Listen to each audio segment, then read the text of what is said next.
I've got a small 9 by 12 inch transparent watercolor painting of a male evening grosbeak to share with you today. These gorgeous birds aren't terribly common here in mid-Michigan, but we were lucky enough to have them in our yard a year or two ago. We got plenty of photos for painting reference.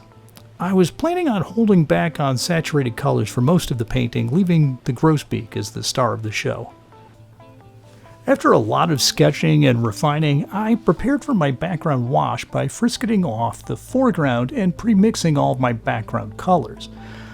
My brightest green was made with lemon yellow and phthalo green. The darker greens used the same colors but had less water and were desaturated with chrome orange or cadmium red medium. The pale sky blue-gray was ultramarine blue, dioxazine purple, and a touch of cadmium red. After pre-wetting the paper with a 1-inch flat brush, I started to bring in my background colors from the top down, allowing gravity to help them mix on the page. I sucked off some of the puddling pigment with a dry number 4 round brush to prevent backruns. As the page started to dry, I began to suggest some blurry background twigs and branches with some pre-mixed burnt umber, ultramarine blue, and dioxazine purple. Painting these on the evenly wet page should leave them with a blurry edge. As the page dries further, the lines will travel less on the paper, leaving them less blurry. In this way, you're kind of painting from the background to the foreground as your paper dries. Once the basic colors and blurring were rendered, I hit it with the hairdryer. On the dry paper, I started suggesting some mid-ground branches with the sharp edges using a number 2 round brush and my same pre-mixed background colors. In general, I wanted the bottom of the frame to be a bit busier than the top, so I just faked in the foliage where it seemed appropriate and suggested occasional leaves still clinging to the branches. The pigments were pretty watered down to have less contrast than the foreground elements that were yet to come. Using some yellowy greens, I lightly brushed in some suggestions of blurry low leaves. This should help pull in the bright yellows of the bird that will come later in the painting. Now that those basics were rendered, I hit the background with the hairdryer. I removed the frisket and then transferred my sketch to the foreground using tracing paper transfers. A link to that process can be found in the video description.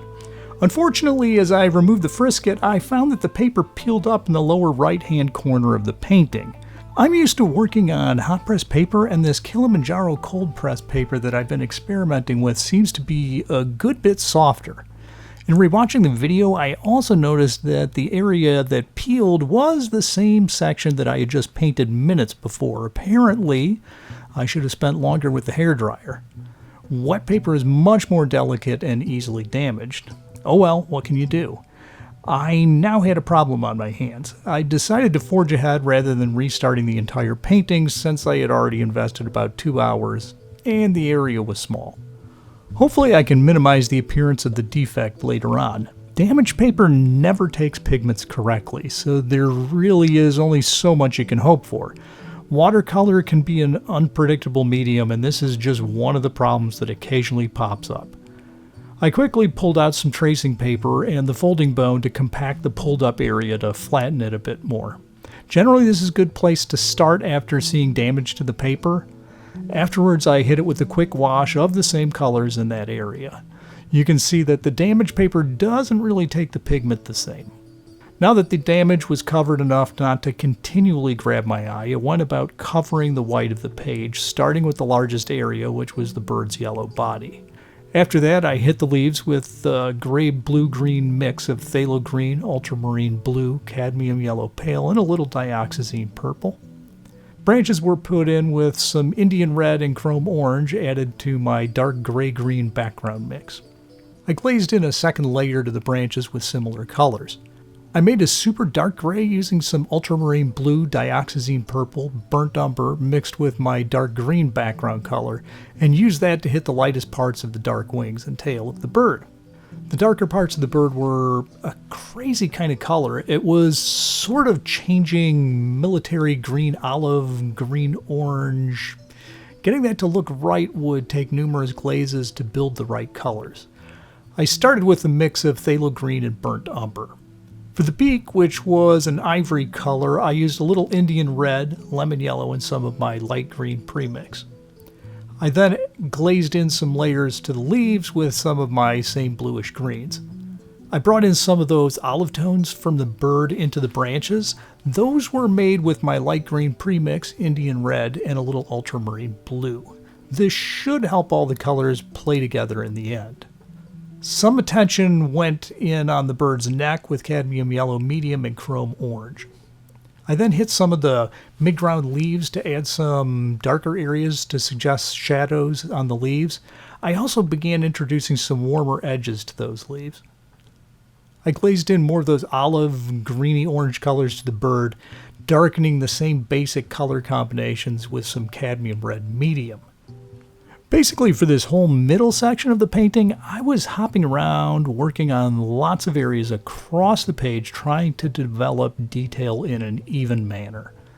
The bird needed many layers. For the yellow, I used everything from the white of the page and lemon yellow in the lightest areas to cadmium yellow, chrome orange, and burnt sienna in the darkest areas.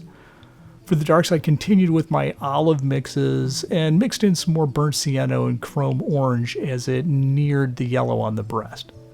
On the darkest parts, I added in more alizarin crimson or cadmium red. My photo reference was pretty lousy. It was shot through the glass of our kitchen window and it had a terrible white background. Additionally, the bird was plastered up next to the trunk of the cherry tree.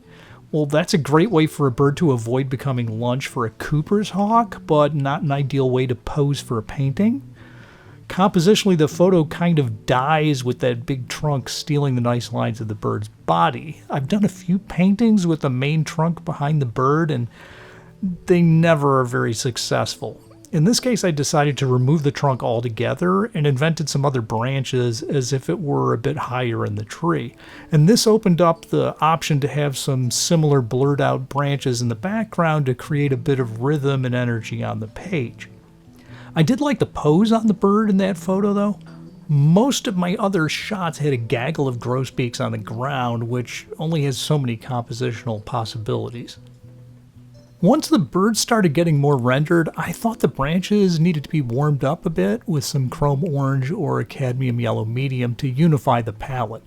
For the blacks on the bird, I used some ultramarine blue, dioxazine purple, and burnt umber. That makes for a great dark with some personality. Much of the rest of the painting was adding little sparks of dark colors and contrast to define edges more clearly. I decided that back foot needed to be a little smaller and in shadow to look right. I also spent some time adding brown spots to the leaves. That helped tie them back to the main trunk and the bird better while helping clean up my edges. I signed the piece and then found another 40 minutes or so of things to pick away at before calling it finished. On the whole, I was really pleased with this one. I love evening grosbeaks, and I finally got to paint one, so that's great. It was fun to work on the gray-blue greens of late fall foliage for a change. I was worried about the damaged paper in the lower right, but in the end, I think it didn't attract much attention at all, and I can ignore it. I'm still having fun experimenting with this cold-pressed paper for a change. Well, thanks for taking the time out to see what I was working on. I had a lot of fun on this despite the accident early on. I hope you get a chance to get out your watercolors soon.